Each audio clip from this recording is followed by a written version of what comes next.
Picture this. It's 1907. The US economy is a house of cards waiting for a breeze. And two dudes, an arrogant copper magnate and a shady ice king, decide to light a match right underneath it. This isn't a movie plot. This is the true story of how two greedy speculators almost broke America, and how one ruthless billionaire had to lock the country's richest men in a library to save it. Meet our villains of the week, F. Augustus Heinze and Charles W. Morse. In October 1907, they decide to pull a classic Wall Street hustle, a corner. They try to buy up every single available share of United Copper stock. The plan? Drive the price to the moon, squeeze the short sellers, and get filthy rich.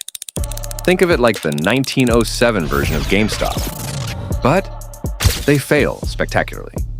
The scheme blows up in days. United Copper stock crashes from $60 to $10. Now, if it were just two rich guys losing money, nobody would care. But here's the problem. These guys were heavily tied into the banking system, specifically trust companies. These were like the shadow banks of the era. They held your deposits, but kept almost zero cash in the vault. When news hits that Heinze is broke, regular people panic. If he's broke, is my savings account gone? The panic spreads like a virus. The massive Knickerbocker trust collapses. The stock market drops nearly 50%. The economy is in freefall. There's no Federal Reserve to bail anyone out. The government is powerless. Enter J.P. Morgan, the original titan of industry. He's 70 years old, grumpy and richer than a king. He summons the city's top bankers to his private library. And this is my favorite part. He literally locks the library doors. He puts the key in his pocket, and he tells these millionaires, nobody leaves this room until you pledge $25 million of your own money to stop the bleeding. They buckled. Morgan strong-armed them into saving the system. And by the way, he made a fortune doing it by buying up desperate rivals for pennies on the dollar. There was no Federal Reserve. The US government was powerless. They had to turn to J.P. Morgan. But Washington, D.C. realized something terrifying. The fate of the entire nation shouldn't rest on one cranky billionaire in a locked room. And that terrified realization is exactly why the Federal Reserve was created just 6 years later.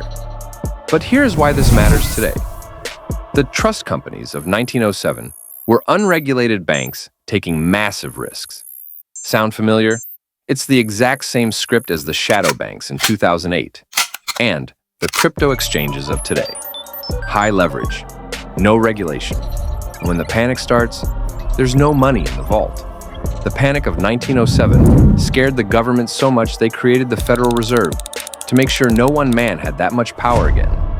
And while J.P. Morgan is the hero who saved America during the 1907 financial crisis, right?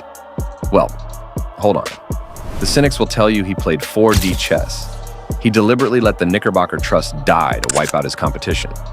Not to mention that while he was performing his heroic act of saving the economy, he forced Teddy Roosevelt to let him buy a massive rival, Tennessee Coal, for pennies on the dollar. He didn't just save the market, he cornered it. So, here's the million-dollar question. If a crash like this happened tomorrow, who do you trust to save us? The government or a billionaire? And don't forget to hit subscribe so you don't miss the next debunk.